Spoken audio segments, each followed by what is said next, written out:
रामकृष्ण हरी हरिभक्त परायण समाधान महाराज पाटील नुकतीच मालेगाव तालुक्या या ठिकाणी डोंगराडे गावामध्ये एका चिमुकलीवर एका नराधमानं अमानुष कृत्य केलं दादा. ते कृत्य केलं ते हरामखोरानं, पण तिला दगडानं ठेचून मारलं हो त्या लहान पोरीला. काय चाललंय समाजामध्ये मला हे कळत नाही. काय चालू आहे या माणुसकीमध्ये मला कळत नाही महाराज. इतका नीच होत चाललाय माणूस की त्या स्वतःची इंद्रियाची भूक भागवण्याकरता त्याला नातं कळत नाही, त्याला वय कळत नाही, त्याला मनोरंजन कळत नाही. त्याला मी समाजामध्ये एक सामाजिक प्राणी आहे, माझी काय नैतिक मूल्य आहेत, माझ्या काय जबाबदाऱ्या आहेत, माझं काय कर्तव्य याचा भानच नाही उरला. अहो 3.5 वर्षाची मुलगी, अहो तिला कड्यावर घेऊन खेळवायचं वय असतो. पण आता एवढी समाजामध्ये एवढी हरामखोर वृत्ती प्रवृत्त झाली दादा, ते वयाचा सुद्धा विचार करत नाही दादा, इंद्रियाची भूक भागवण्याकरता. अरे कधी कधी दुःख वाटतं, काय चाललंय महाराज. या घटना प्रत्येक ठिकाणी घडत आहेत दादा. काही घटना दाबल्या जातात तर काही घटना उघडकीस येतात, तेव्हा आम्हाला कळतंय कुठे चाललाय माणूस. खरंच कलियुगाचा प्रारंभ झाला का कलियुगाचा? म्हणजे एवढ्या घटना होऊ नये या हरामखोरांची वृत्ती का बंद होत नाही? मला सरकार हा जोर विनंती आहे. अहो दादा, तुम्हाला थोडीफार जर अक्कल असेल तर कायद्यामध्ये बदल करा हो. नको त्या कायद्यात तुम्ही बदल करतात, या कायद्यांमध्ये तुम्ही बदल करायला पाहिजे. असे हरामखोर कृत्य करून मोकळे होतात, 10 वर्ष त्यांचा निकाल लागत नाही आणि त्याला फाशी शिक्षा होत नाही. अरे यांना फाशीची शिक्षा देऊ नका. ज्या गावात त्या घटना घडल्या त्या गावातील ग्रामपंचायतकडे यांना सोपून द्या आणि सांगा तुम्हाला काय याला शिक्षा द्यायची, तुमच्या परिणाम द्या. कायदा मोकळा आहे. जी शिक्षा माझ्या शिवरायांच्या काळामध्ये होती याचे हात पाय कलम करा हरामखोरांचे, म्हणजे दुसरा कृत्य करणार नाही त्यांना बघून. यांची बोट कलम करा, यांचे पाय कलम करा, यांचे हात कलम करा. यांना जिवंत सोडून द्या रस्त्यावरती. हे हरामखोराने तडफडून मारायला पाहिजे. काय चाललंय महाराज. आज आम्ही वयाचा विचार करत नाही. आमच्या मुली खरं सुरक्षित आहेत का? कुणावर भरोसा ठेवायचा? नको त्या नात्यांना आज काळीमा लागत चाललेला आहे महाराज. फार मोठं कलियुग प्रारंभ झालं. लहान लहान मुलं देखील बलात्कार करायला लागले, मोठेही बलात्कार करायला लागले. काय चाललंय काय या लोकांमध्ये? लोकसंख्या झपाट्यानं वाढत आहे, पण महाराज माणूस की कमी होत चालली, माणूस कमी होत चाललेली आहे. एवढा पवित्र असा महाराष्ट्र होता, पवित्र ते कुडं पावन तो देश जेथे हरीचे दास जन्म घेती, आणि आज त्या महाराष्ट्राची वाट लागली चाललेली आहे.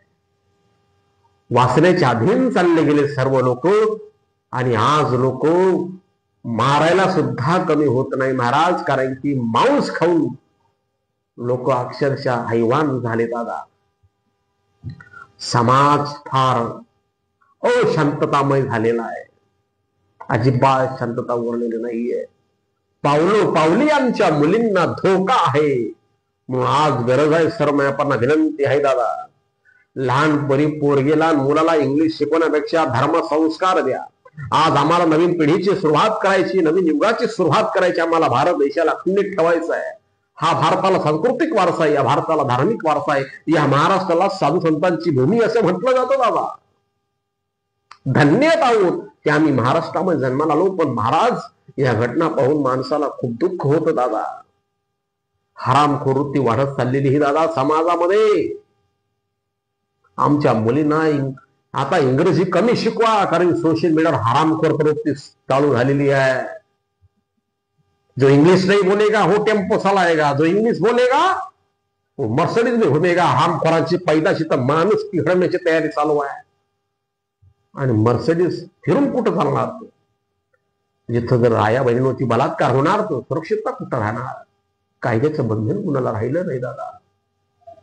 आज गरज आहे, आमच्या मुलींना कराटे शिकवा, आमच्या मुलींना आज व्यायाम शिकवा, आमच्या मुलांना धार्मिक संस्कार शिकवा दादा. तुझ्यापेक्षा लहान दिसली तर बहीण समज, तुझ्या वयाची दिसली तर त्याला बहीण समज, आणि तुझ्यापेक्षा मोठी दिसली तर समजून घ्या तुझी आई समान आहे. असं संस्कार मुलींना द्या दादा. खरंच आमचा धर्म टिकेल, तरच या भारत देशामध्ये शांतता अबाधित राहील. नाही तर फार काळ दूर नाही तर आमच्या मुली बाहेर निघायला घाबरणार दादा. आज आम्हाला शिवरायांच्या कायद्याची गरज आहे दादा. शिवरायांचा काळ जरूर यायला पाहिजे, कारण की आज घटना फार अनावर होत आहेत. नको ते एक एक महिन्यामध्ये 15-15 दिवसामध्ये अशी आम्हाला कृत्य उघडीस येतात. महाराज काय हैवान होत चाललाय दादा. म्हणून अशा हरामखोरांना फाशीची शिक्षा देऊ नका, तर यांना सोपून द्या लोकांना आणि यांचे हात पाय कलम करा मादर चोरांचे, तरच हे सुधारतील, नाही तर नाही सुधारणार महाराज. आज कथा वाढतायत, कीर्तनं वाढतायत, प्रवचनं वाढतायत, मग का समाज सुधारतील का? मला हा फार प्रश्न वारंवार पडतोय. खरंच तुम्हाला वाटत नाही का आम्ही फक्त या गोष्टींवर प्रदर्शन करत चाललेलो आहे? नुसतं धार्मिक स्थळांच्या नावानं आज आम्ही एवढं गोष्ट चाललोय, पण आज माणूस की नाही हैवान होत चाललाय माणूस. संस्कार विसरले, रीतिरिवाज विसरले, आमची कर्तव्य विसरत चाललेले आहेत लोक. कुठं चाललोय आम्ही? कोणाशीकडे वाटचाल चाललोय आमची वाली? फार मोठी शोकांतिका झाली दादा.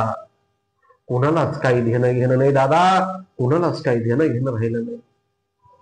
म्हणून एकच विनंती करतो, असे कृत्य जो करील ना कायद्याला एकच विनंती, कायद्यामध्ये सुधार करा आणि हरामखोरांचे भर त्याच गावामध्ये तुम्ही कायद्याचे सर्व मंडळी या आणि याचे हातपाय कलम करा, फेकून द्या वाट्यावरती. म्हणजे दुसरा कोणी हिंमत करणार नाही त्याला पाहून.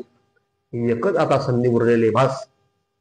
एवढं बोलून सांगतो. त्या माझ्या चिमुकल्या दिदीला काय वाटलं असेल दादा, जेव्हा ठेचून त्या नराधामानं मारलं हो.